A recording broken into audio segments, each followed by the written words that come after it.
शहादतें जो हैं प्रोसिक्यूशन की तरफ से, उनके जो मेन विटनेसेस थे वो आए और उनकी जब मैंने सुनी जिरा और जब मैंने देखी और पढ़ी तो उससे एक चीज़ जाहिर हो गई, साफ जाहिर हो गई कि ये केस झूठा और बेबुनियाद है और प्रोसिक्यूशन जो है वो खुद इसको मान रही है कि वाकई हमारे पास कोई गुंजाइश नहीं है कि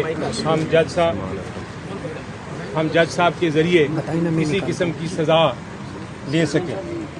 इतना बेबुनियाद और झूठा केस है कि अगर कोई भी ऐसी मुल्क होता है जिसके अंदर कानून की हुक्मरानी है तो यकीनी तौर पे वो जज साहब केस में इमरान खान साहब और उनकी बुशरा बीबी को बरी कर देते और साथ हर्जाना डालते प्रोसिक्यूशन पे कि आपने इतना बेबुनियाद केस क्यों दायर किया। तोशाखाना 1 वाला केस जो इधर इसकी समाअत हुई 1 घंटे में, बल्कि 1 घंटे क्या अभी समाअत शुरू ही हुई थी, थोड़ी देर बाद ही जज साहब ने उसकी सज़ा ख़त्म कर दी। वो केस क्या था आपको मैं याद कराता चलूँ। वो केस ये था कि उसमें इल्ज़ाम लगाया था इमरान खान साहब के ऊपर कि उन्होंने एक घड़ी जो है जो उनको तोहफ़ा दिया था उन्होंने कम कीमत पे ख़रीदी है। जब प्रोसिक्यूशन से पूछा गया कि भाई क्या कीमत थी, उन्होंने कहा जी इसकी कीमत 4 या 5 अरब रुपए थी। तो 4 या 5 अरब रुपए के लिए उन्होंने जो गवाही पेश की वो कौन थे? वो एक शख्स था जो कि क्या काम करता था। उसे पूछा गया आप काम क्या करते हैं, आप गवाही दे रहे हैं कि 3 अरब की या 4 अरब की घड़ी है, आप काम क्या करते हैं?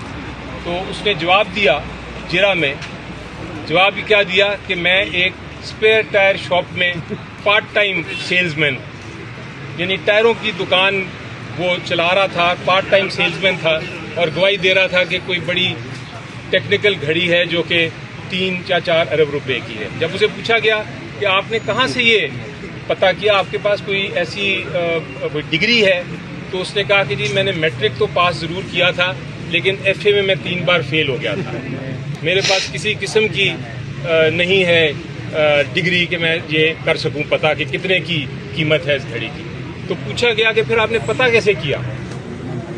तो उसने कहा जी मैं सड़क पे, दुबई की सड़क पे चल रहा था, वहाँ बहुत सारी ज्वेलरी शॉप्स थी, तो मैं जगह जगह जाके तस्वीर दिखाता था, उन्होंने मुझे बताया कि ये 3-4 अरब रुपए की घड़ी है। इस केस पे खान साहब को सज़ा दी गई और उनकी बुशरा बीबी को, उनकी बीवी को सज़ा दी गई। 1 मिनट लगा हाई कोर्ट में हमें उस सज़ा को ख़त्म करने का। इसी तरह साइफर केस, हुकूमत कहती थी जी बहुत बड़ा केस है, बड़ा हमने मार्का मार लिया है, उसकी बहस हुई, वो केस भी ख़त्म हो गया।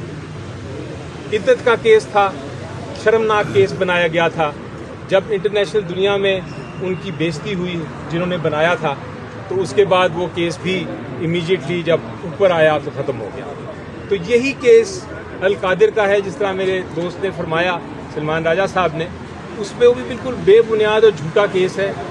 अगर इसकी समाअत होती है तो उसमें भी इंशाल्लाह हमें यही उम्मीद है कि इंसाफ होगा और ये जो केस है ख़त्म हो जाएगा। इसी तरह तोशाखाना 2 जिस तरह मैंने कहा जो चल रहा है, उसमें हमें, जिस तरह मैंने कहा कि सज़ा नहीं होनी चाहिए, लेकिन अगर होती है हम चाहेंगे कि वो केस भी फ़ौरन ऊपर आए। लड़ाई जो है, जंग हम लड़ रहे हैं, कानूनी जंग लड़ रहे हैं, हम इंसाफ के लिए लड़ रहे हैं।